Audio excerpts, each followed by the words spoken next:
नमस्कार, सुबह के 11 बजने को है। मैं हूं आपके साथ दिव्या तिवारी और आइए सबसे पहले बात करेंगे महाकुंभ महोत्सव की।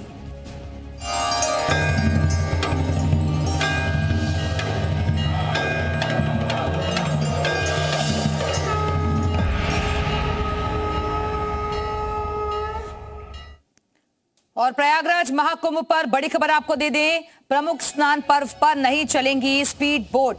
नाविक संघ ने मेला प्राधिकरण से की थी मांग। मेला प्राधिकरण ने लिया है बड़ा फैसला। सुरक्षा को लेकर स्पीड बोट पर रोक रहेगी। चप्पू वाली बोट का ही होगा संचालन। स्पीड बोट से नाव पलटने का खतरा ज्यादा बढ़ जाता है, इसलिए फैसला लिया गया है। नाविकों का किराया भी 50% बढ़ाया गया है। और इस वक्त प्रयागराज से हमारे साथ हमारे सहयोगी मोहम्मद गुफरान जुड़ गए हैं। गुफरान, सुरक्षा के लिहाज से ये महत्वपूर्ण फैसला लिया गया है स्पीड बोट को लेकर और 50% कह सकते हैं जो वेतन है वो बढ़ा दिया गया है नाविकों का।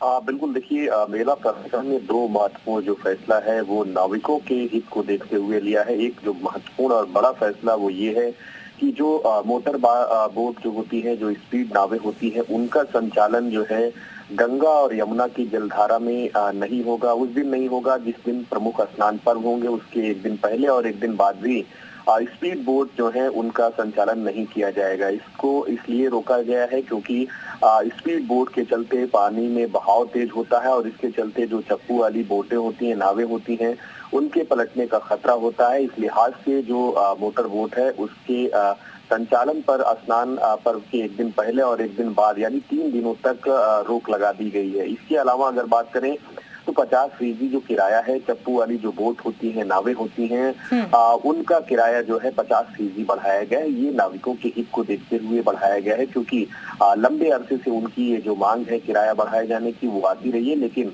महाकुंभ से ठीक पहले जो सौगात है मेला प्राधिकरण ने, मेला प्रशासन ने नाविकों को दी है और इस फैसले को देखते हुए जो नाविक हैं उनमें खुशी भी है। बिल्कुल, तो मेला प्रशासन ने बड़ा फैसला लिया है नाविकों के हित में। 50% किराए में बढ़ोतरी कर दी गई है। बहुत बहुत शुक्रिया आपका गुफरान जानकारी के लिए। प्रयागराज महाकुंभ 2025 के शुरू होने में बस कुछ ही दिन बाकी हैं। संगम तट पर सारी तैयारियां अंतिम दौर में पहुंचने वाली हैं और साधु संतों का जमावड़ा भी शुरू हो गया है। इन सब के बीच शिवयोगी मौनी महाराज का शिविर भी संगम की रेती पर तैयार हो रहा है। शिवयोगी मौनी महाराज ने खास अनुष्ठान के लिए मेला प्रशासन से भूमि आवंटित करने की मांग की है।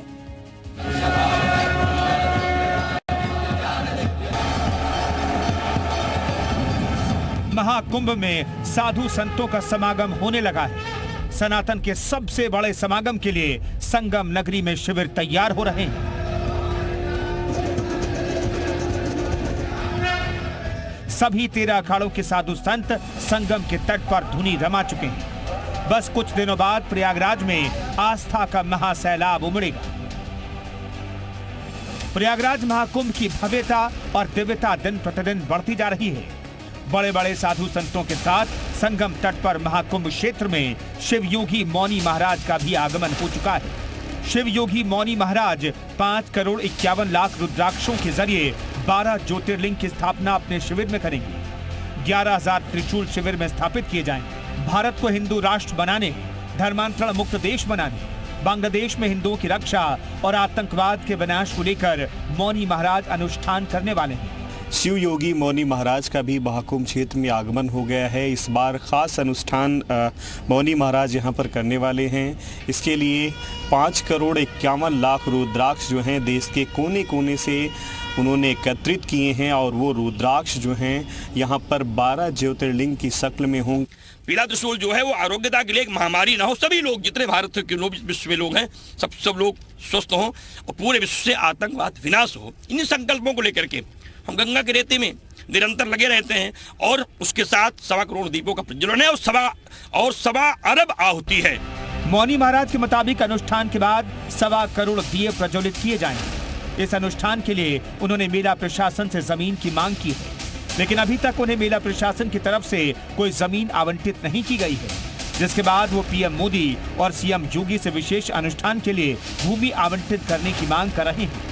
जमीन नहीं मिलेगी बरात, तुम क्या कर सकते हैं भाई, क्योंकि हम तो संत हैं, हम अहिंसावादी हैं, हम हिंसा के लिए तो पैदा नहीं हुए हैं महाराज। मेरे पास कोई विकल्प नहीं है, या तो माँ गंगा में समाधि ले लेंगे महाराज या फिर जाके सीधे प्रधानमंत्री जी के आमरण अनशन करेंगे।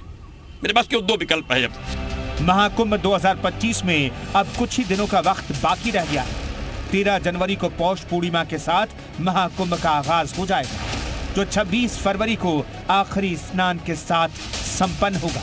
मोहम्मद गुफरान, प्रयागराज, जी मीडिया।